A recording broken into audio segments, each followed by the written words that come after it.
look like a kid's playground. It more looks like a war memorial. It looks quite grim, like for, you know, armadillos who fought in the Great War of Armadillo Civil Rights. So the thing is, if you are living in an old historical city, and if that city is UNESCO World Heritage as Riga, you will relate to this story right away.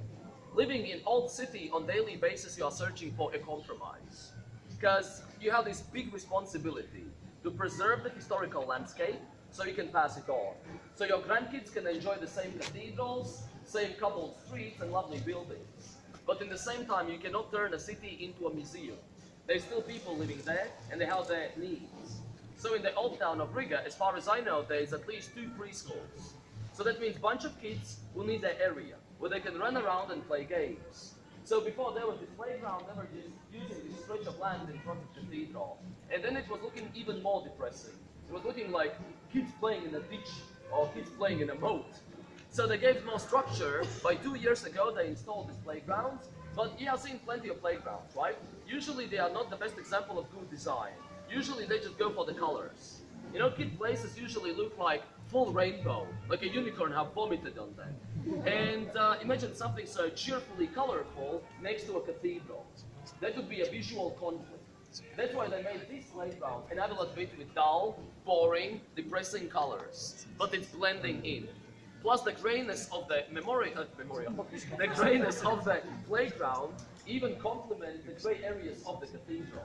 But at the same time, they made it a little bit more sort of a whimsical, more fun for the kids with the sculptures. Armadillo, unicorn, dragon and owl. Because all 4 animals in 1700s were considered magical, mystical. So it is a little bit of a far stretch, but they are trying to connect a contemporary object with a really historical location.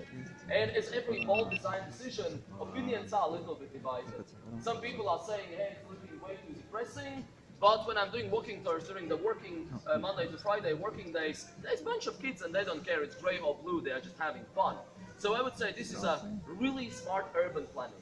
Because in the middle of UNESCO World Heritage Site, kids have their location, but their location is not stealing the spotlight from the lovely historical buildings all around. Any questions? Yeah, pretty much. And by the way, we have some people from the States, but do we have someone from Texas? No? Okay, then I can make a joke. The thing is, it was a couple of weeks ago, there was a cruise ship in Riga, and when we have a cruise ship, we have more Northern Americans. It's like a law. If there's a cruise ship, there will be Canadians and Americans in the walking tour. And there was a lovely couple from Austin, Texas, and when we were passing by, they were like, you know, those armadillos, they are no fun in our country, they're like pests. They're getting in your backyard, destroying all the plants and all of that, and it's hard to get rid of them because it's hard to shoot them, the bullets bounce off. And I was thinking that's the most American sentence I have heard in my life, because it's hard to shoot the animals because they have bulletproof vests.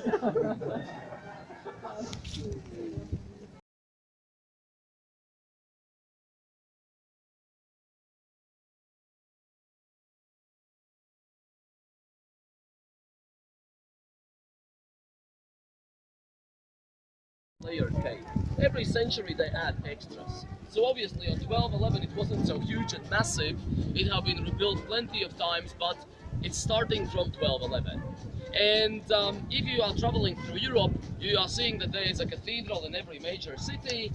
And I will be honest, ours is not the most visual experience. It's quite Spartan, also from inside. It's not like over-the-top sculptures and old coffins or stuff like that, but it has its strong side. In this cathedral, there is the 4th largest organs in Europe, and that's impressive. Because they are making a lot of concerts, not only religious or classical music as you would expect from a cathedral. Last summer, one of my favorite concerts was Latvian indie rock with organs in background. So they're quite open-minded about more contemporary culture as well. So if you are into organ music, usually there are concerts at noon. If I recall correctly, the ticket was something around 10 euros plus minus. But then one little question, this square, how do you think this square is as old as the cathedral or much younger? What do you think it's younger? Okay, you are judging from cobblestones, someone else?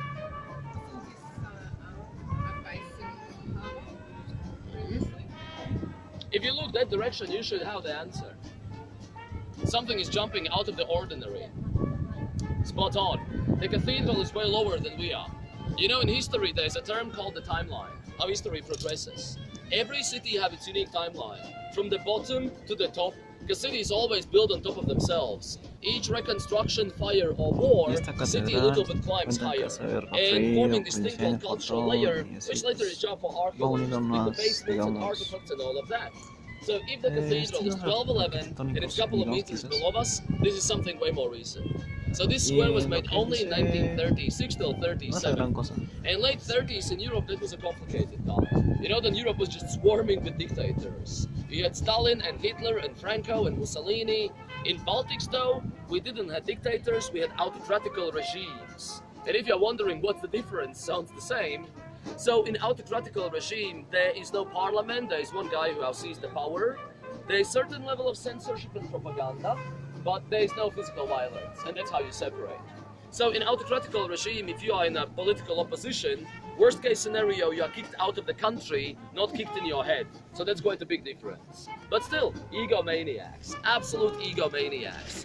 If you go to some Latvian library, you take a book published in late 30s, you flip it open, first page, there would be the face of our leader, Kārlis Ulmanis, his signature, so he loved himself. And then this building is coming in the story.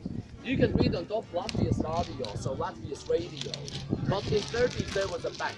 And where is the entrance to those columns? On top there is a balcony with red flowers. The balcony is basically screaming, it's begging to make a speech from there. Well, there was a problem. When we see a square, there used to be a full block of buildings. So, problem solved. Now we have a square. They demolished an entire block of buildings just to open more space for like support rallies or something like that. And about this location, I have quite a mixed feelings. You see, if we approach this question or this location from point of view of, let's say, cultural heritage, this is a tragedy. We lost an entire block of buildings. The oldest ones were even from 1600s. But if we approach this story from point of view of urban planning, this is a jackpot. Because when you travel through old cities with 800-900 years of history, they are crammed together. Narrow streets, you know, maybe one small square, because they have been defined by the city wall or other fortifications. So it's like we lost a lot, but we gained a lot.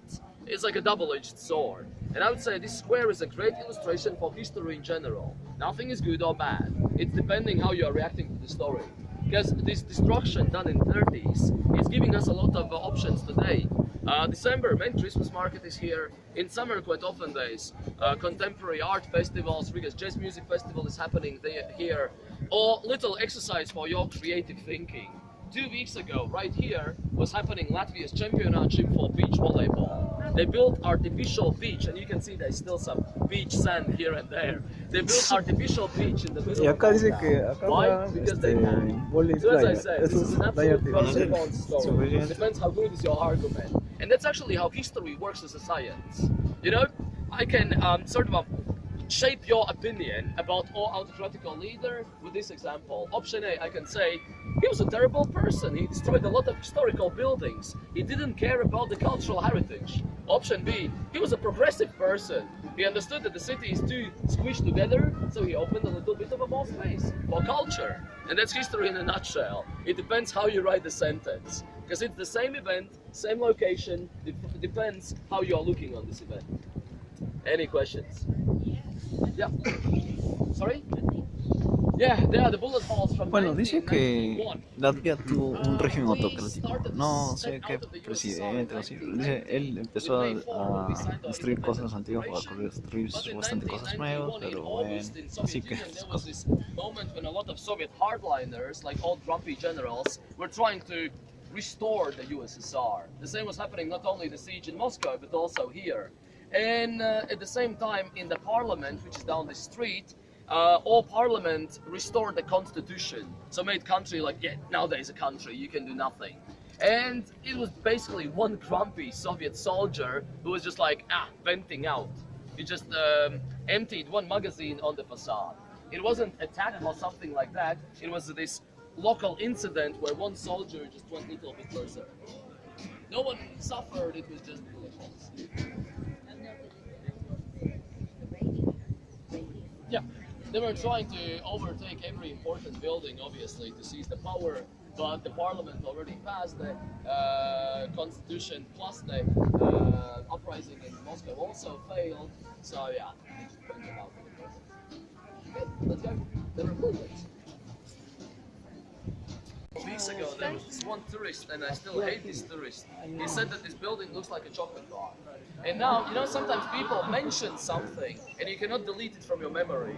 So every day when I'm making a stop here, I'm like, yeah, it looks like a chocolate bar. So this sweet-looking building actually has quite a sour content. This is our parliament called Sejm, so the seat of the power.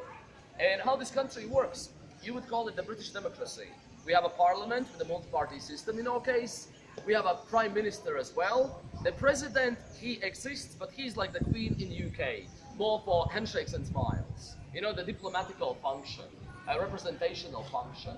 Our president holds certain power, but it's not so seen on a daily basis. He's more reacting to politics, not creating politics. Because, for example, in USA or in Russia, president is the driving force. In our case, he's more in the back seat.